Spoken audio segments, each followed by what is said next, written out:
High বন্ধুরা, আমি চলে এসেছি নতুন ধরনের রেসিপি নিয়ে। অনেকেই ভালোবাসে খুব খেতে, আবার অনেকে পছন্দ করে না, কিন্তু যারা যারা ভালোবাসে তারা তো জানোই খুবই ভালো লাগে খেতে মাশরুম। আমি মাশরুমের রেসিপি নিয়ে চলে এসেছি। যারা না খেয়ে থাকো তারাও যদি একবার ট্রাই করো এইভাবে রান্না করে খেতে, আমি সত্যি বলছি অসাধারণ লাগবে, একদম মাছ মাংস ফেল করবে। তো তোমরা দেখো কেমন করে আমি রান্না করেছি। দেখো এখানে আমি মাশরুম নিয়ে নিয়েছি। মাশরুমগুলো একটু ফ্রিজে ছিল বলে একটু কালচে ভাব হয়েছে, তো ফ্রিজ বাইরে থাকলে আরো সাদা হতো। তো দেখো মাশরুমগুলোকে আমি এইভাবে এইভাবে ছাড়িয়ে নিয়েছি। প্রথমে মাশরুমগুলোকে আমাদের এইভাবে ছাড়িয়ে নিতে হবে। দেখো ছাড়ানোর পরে কি সুন্দর সাদা হয়ে গেছে। আমাদের এরকম খোসাটাকে আমাদের ছাড়িয়ে নিতে হবে। এইভাবে দেখো ছুরি দিয়ে আমি কেমন করে ছাড়িয়ে নিচ্ছি। রসুনের খোলার মতন, পেঁয়াজের খোলার মতন ছেড়ে আসবে। এইভাবে তোমরা মাশরুমগুলোকে পরিষ্কার করে নেবে প্রথমে। এইভাবে পরিষ্কার করে নিয়ে তারপরে রান্না করলে কোনো অসুবিধা নেই, এইভাবেই তোমরা পরিষ্কার করবে। তো এই দেখো মাশরুমগুলোকে আমি এইভাবে পরিষ্কার করে নিয়েছি। এবার এই সব মাশরুম এখানে, এবার আমি গরম জল নিয়ে নিয়েছি, একটু সামান্য উষ্ণ গরম জল। আমি গরম জলে মাশরুমগুলোকে এইভাবে এইভাবে ধুয়ে নেব, পরিষ্কার করে ধুয়ে নেব। আমি যতক্ষণ না নোংরা জলটা বের হবে ততক্ষণ আমরা পরিষ্কার করে ধোবো, আবারও গরম জল নিয়ে আমি ধুয়ে নেব। তো তোমাদের একবার দেখিয়ে দিচ্ছি, তোমরা এইভাবে ধুয়ে নিও। তারপরে দেখো আমি কাটছি কেমন, এইরকম পিস করছি। বড়গুলোকে আমি 6 পিস করে দিচ্ছি, আর ছোটগুলো থাকলে আমি ছোটগুলোকে 4 পিস করছি। তা আমার গোড়ার দিকটায় আমার একটু শক্ত থাকে বলে দেখো এইভাবে কেটে নিলাম, গোড়ার দিকটা ফেলে দিচ্ছি, ফেলে দিয়ে এইভাবে কেটে নিচ্ছি সবকটা মাশরুমকে। এইভাবে তোমরা কেটে নিও। দেখো এটাকে 6 পিস করলাম, আগেরটাকে 4 পিস করলাম। এইভাবে সব মাশরুমগুলোকে দেখো আমি কেটে নিয়েছি। কেটে নিয়ে এর মধ্যে আমি মাখিয়ে রাখবো, একটু ম্যারিনেট করে রাখবো। নুন দিলাম, তেল দিয়ে দিয়েছি আগে, নুন দিলাম, হলুদ দিলাম, দিয়ে আমি একটু কাশ্মীরি লঙ্কার গুঁড়োও দিয়ে দেবো রঙের জন্য। তা কাশ্মীরি লঙ্কার গুঁড়ো, গরম মশলাও দেবো। দিয়ে আমি ভালো করে এটাকে মাখিয়ে নেব।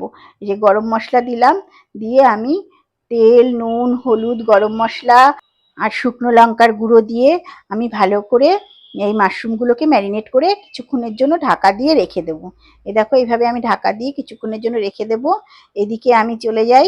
দেখো এদিকে আমি ক্যাপসিকামটাকে, একটা ক্যাপসিকাম বড় দেখে ধুয়ে নিয়ে আমি এইভাবে কেটে নিচ্ছি। এইভাবে ক্যাপসিকামটাকেও কেটে নেব।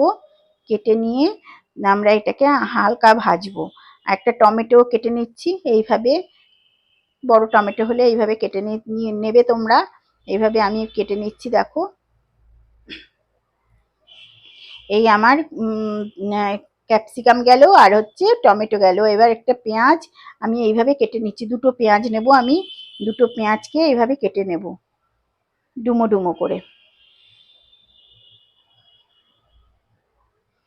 এই পেঁয়াজ, ক্যাপসিকাম আর টমেটো কুচি কেটে নিলাম। এবার দেখো আমি সাদা তেল দিলাম। সাদা তেল দিয়ে টমেটো, পেঁয়াজ কুচি আর ক্যাপসিকাম আমি এইভাবে ভেজে নেব। আমি এর মধ্যে লঙ্কা, কাঁচা লঙ্কা কুচিও দিয়ে দিয়েছি। হ্যাঁ, দিয়ে এইভাবে আমি হালকা ভেজে নেব একটু নুন দিয়ে।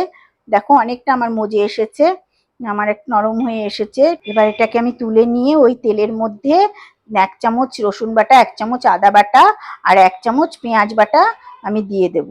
দেখো সব মশলাগুলোকে দিয়ে দিলাম। আর একটা পেঁয়াজ দিলাম, আমার তো পেঁয়াজ ভাজা রয়েছে ওই জন্য একটা পেঁয়াজই হয়ে যাবে। তো আমি ভালোভাবে মশলাটাকে কষিয়ে নেব অল্প আঁচে। তো দেখো তার মধ্যে আমি হলুদ, নুন, অল্প করে সামান্য নুন মেশানো ছিল বলে আমি অল্প করে নুন দেবো, কাশ্মীরি লঙ্কার গুঁড়ো দিয়ে দিলাম। দিয়ে ভালো করে মশলাটাকে আমার সাতলাতে হবে। এর মধ্যে তোমরা যদি কেউ মিষ্টি খাও একটু মিষ্টিও দিয়ে দিতে পারো। দেখো নুন দিয়েছি, নুন দিয়ে আস্তে আস্তে করে আমি এই মশলাটাকে ভালো করে কষিয়ে নেব, সাঁতলে নেব।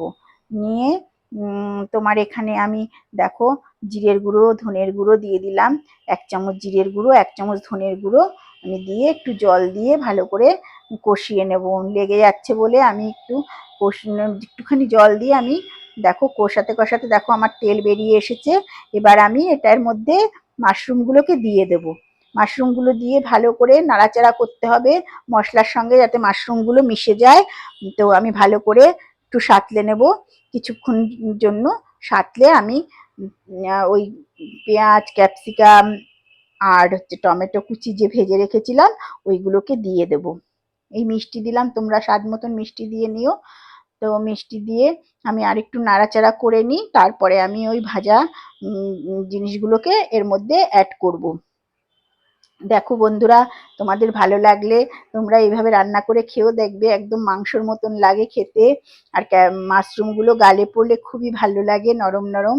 এই যে আমি টমেটো, পেঁয়াজ কুচি আর ক্যাপসিকামটাকে এর মধ্যে দিয়ে দিলাম, এর মধ্যে দিয়ে একটু নাড়াচাড়া করে, সহজ রান্না, কোনো অসুবিধা নেই।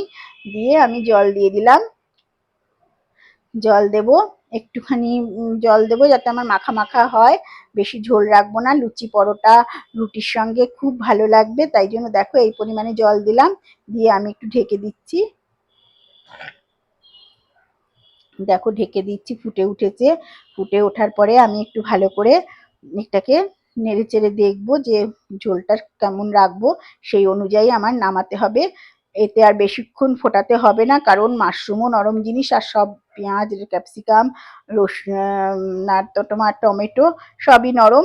বেশিক্ষণ জাল দেওয়ার বা ফোটানোর দরকার নেই আমার। এই পর্যায়ে আমি নামিয়ে ফেলবো এটাকে।